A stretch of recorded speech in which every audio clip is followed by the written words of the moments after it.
think one of my favorite things to do is like totally redesign my setup, which, you know, could be seen as a means of procrastinating from actual music making. And you know, maybe it is that. But also I spend a ton of time in my home studio. Maybe you do too. So keeping things fresh, consistently trying to optimize my workflow, I think is a worthy endeavor. I used to think that there was such a thing as the perfect setup. One day I would just have all the gear that I needed, and I'd have the most perfect optimized workflow. If I could just use these two pieces of gear together and then combine them with this other gear, then it would be perfect. But the problem with that is, as soon as you fix one problem or you find one creative solution, that one piece of gear does what you need it to do, then you've freed up space in your brain to think about all the other things that you could be doing. And then we get addicted to like solving these problems along the way. Because at the end of the day, music gear and creative tools are just that, right? They're tools. But I feel like a hammer isn't as beloved to a craftsman as like a guitar is to a guitarist. There's something different about creative tools. I don't think we need to romanticize them too much, but there is a difference between just straight up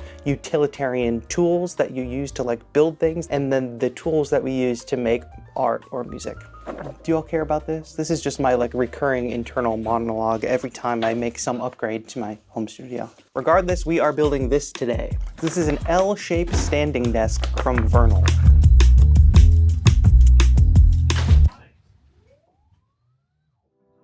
Putting all these pieces together, I think looks really nice and is going to solve a major issue I have, which is storage. But now it's my mission to figure out how I'm going to organize everything in these drawers and on the desk. So we'll come back when I've actually made some progress.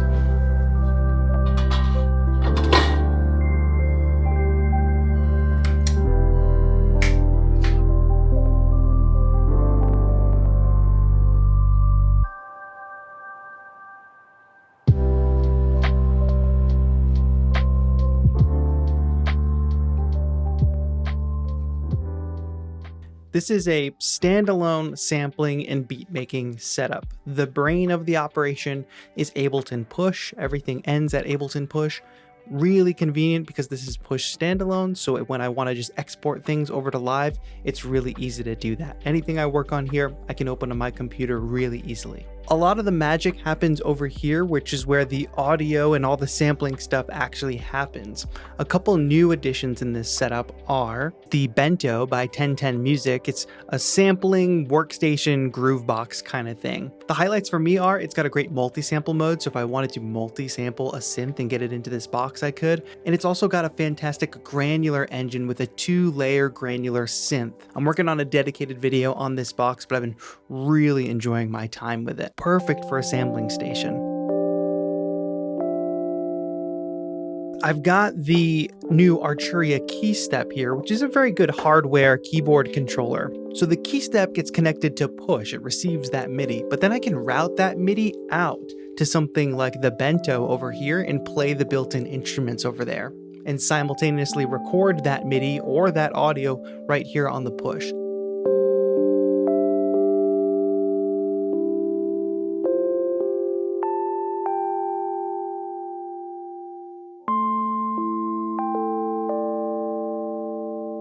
We've also got the Tensor Red Panda, which lets me manipulate audio like tape. I can basically slow down or pitch down incoming audio. Perfect to get a lo-fi sound.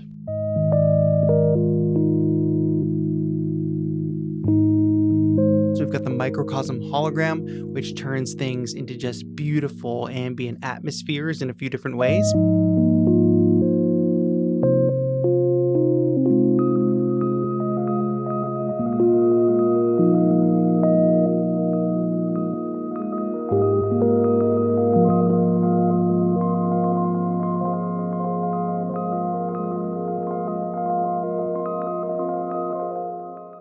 The Mobile Mix by Mackie, just a compact mixer to give me the flexibility to plug basically anything into this setup. Microphones, line in, it's even got Bluetooth as well, so I could sample from a phone.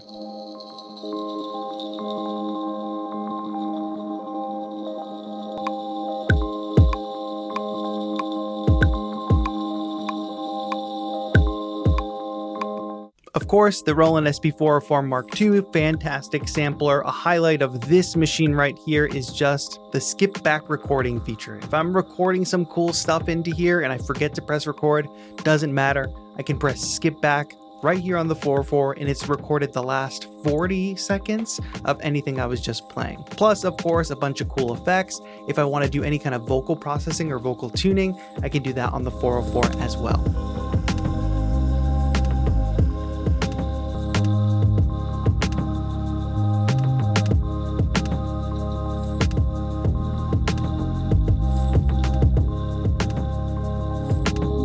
So it's a very flexible setup. All of this stuff requires a lot of wires, and I did get them all to fit underneath the desk in the cable management system. I did leave some empty space here on the desk because I want the freedom and flexibility to maybe add a larger synth here or just sit down with my laptop and do some work there.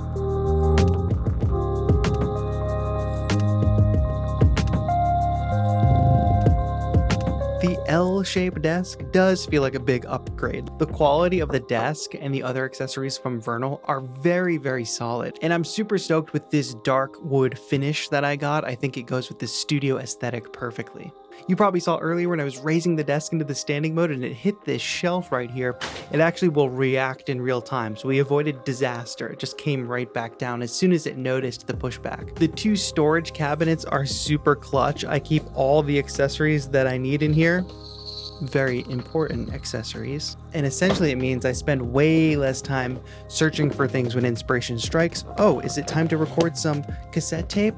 Got it right here. There's customization options. So obviously I have an L-shaped desk here, but they have different sizes and solutions for whatever your setup is. For the storage cabinet, I actually built out the largest version of it. So I've got a really big drawer down here, which I keep the current version of all the MIDI controllers here ready to go, along with some other gear. I think it's gonna last me through this current generation of gear. We'll see about next generation. We might have to get another one of these storage cabinets. Prices start at $429. You can click the link in the description and use this discount code to get an extra 6% off and $70 off classic sets. Thank you to Vernal for sponsoring today's video. But hey, that's a lot of talking. Let me actually make some music at this setup and walk you through my process. Starting by using the key step here to control some sounds in live. You can hear that subtle strum on the chord. It's just a nice touch. Choosing the first sound is tough because it sets the whole sound of your track, I guess you can say. And I'm trying to not move so fast into generating chord progressions, but starting to generate moods first. So just holding this one synth chord for a bit is going to set the tone for the overall piece and leave some space for some chords later. Here's a really good example of using the MIDI routing. So right now we're controlling a sound on the bento from the push, obviously playing on the key step, but I'm just recording it as MIDI currently, which gives me the freedom to record a MIDI idea but change the actual sound of the synth later. So I can bring that MIDI idea up an octave, do modulation on the pedals, and record that audio for a more dynamic musical idea. Having the flexibility to record external gear with MIDI, but also record cool audio is one of my favorite aspects of this setup. I talked about this in a previous video, but putting together some pre-made drum kits with sounds that I like has really helped to speed up my workflow. I don't have to be searching for a new drum kit every time. I'm also trying these days to work at slightly faster tempos. Not everything has to be so slow and dreary. We can still keep the moodiness, but be at a slightly higher tempo, I guess.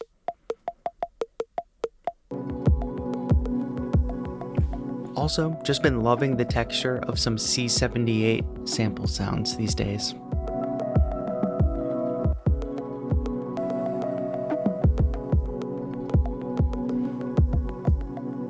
Decided to divert from the 4 to the floor kick, because even though we're at a higher tempo, that doesn't mean it has to be a 4 to the floor sort of house tune, you know?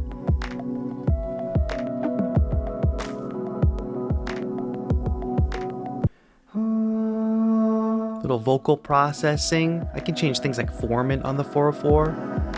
And being able to just pick up the mic at this setup, record my own voice rather than always reaching for a sample. You know, basically I can make my own samples, layer my own vocals. And I just think vocals add a nice human touch to electronic music.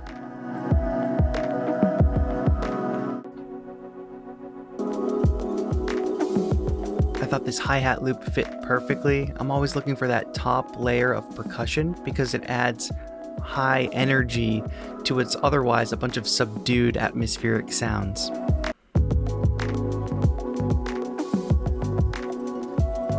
I'm trying to get better at bass lines. Usually I just stick to a basic held root note, but adding a bit more rhythm, almost playing the bass like a melodic instrument, creating space, it's something I want to get better at.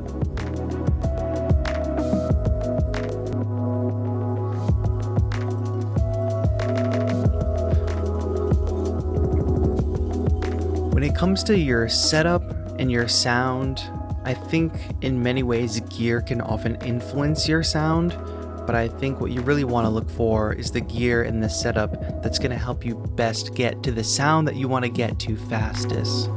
So all the sounds that I'm using here are sounds that I use often, textures that I really like, and all of the gear, a lot of sample-based gear, a lot of, the pedals that make things sound lo-fi and atmospheric, it all helps contribute to what I hope is kind of a clear, cohesive sound that's consistent across my work. And finding the gear and the configuration that helps you get to your sound the fastest, I think that's the artistic side of the journey of constantly improving your setup.